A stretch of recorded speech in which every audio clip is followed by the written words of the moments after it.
Hi, my name is Christian Homburg, and I'm going to be the teacher for your student this next school year.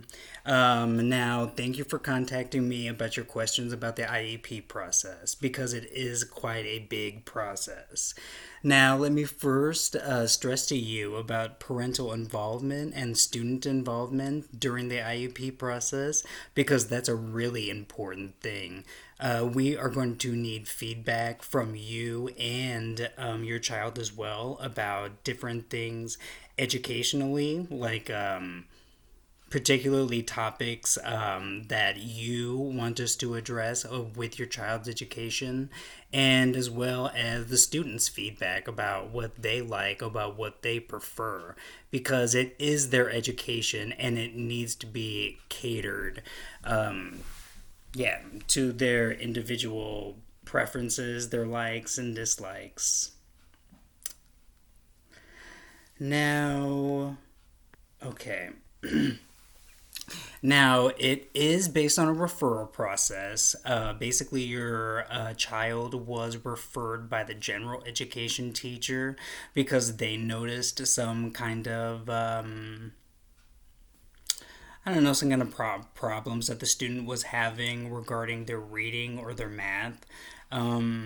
Now, that doesn't mean that necessarily there's an issue, but um, we have we do have the general education teacher's notes about that. So I just wanted to let you know that they have been referred to to this educational process by the general education teacher.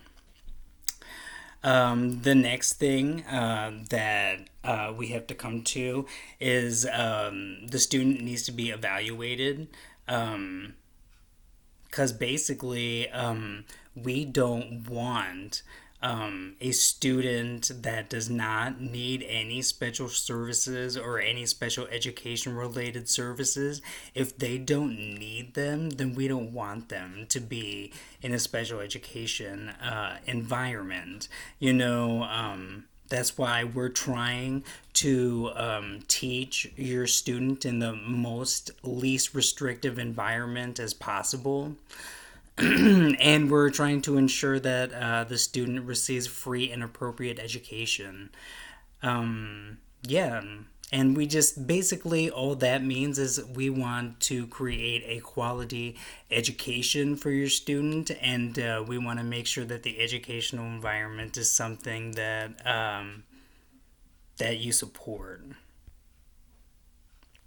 Now, once the evaluation is finished, starts we then determine if the student is eligible for services and what kind of services that they're eligible for.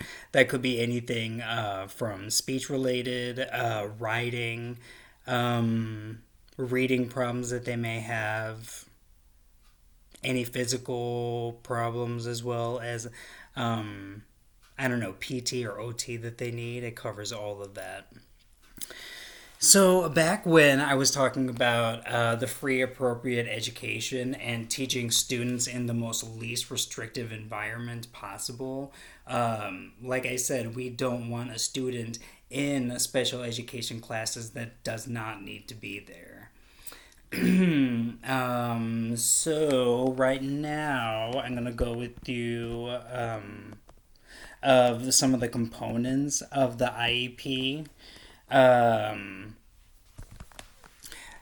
That includes like progress monitoring, and we do that. We do quarterly progress monitoring just to make sure that all of the goals in the IEP are being met, and and if anything needs to be added or deleted, or if we need to add something that you want educationally, yeah, it addresses that. Now, if your student is does qualify for special services, there's no guarantee that they're going to stay there.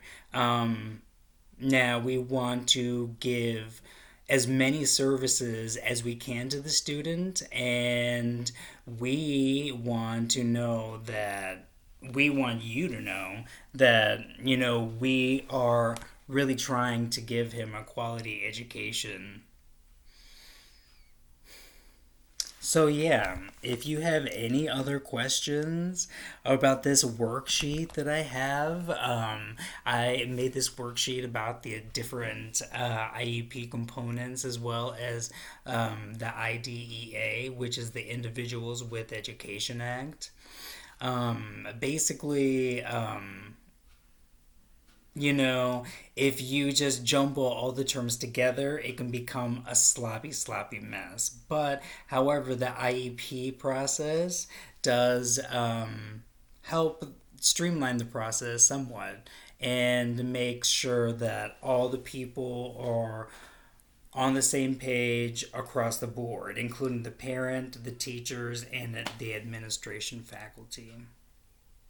All right, if there are any other questions that you need, please don't hesitate to contact me by email, phone, text, doesn't matter. All right, thank you.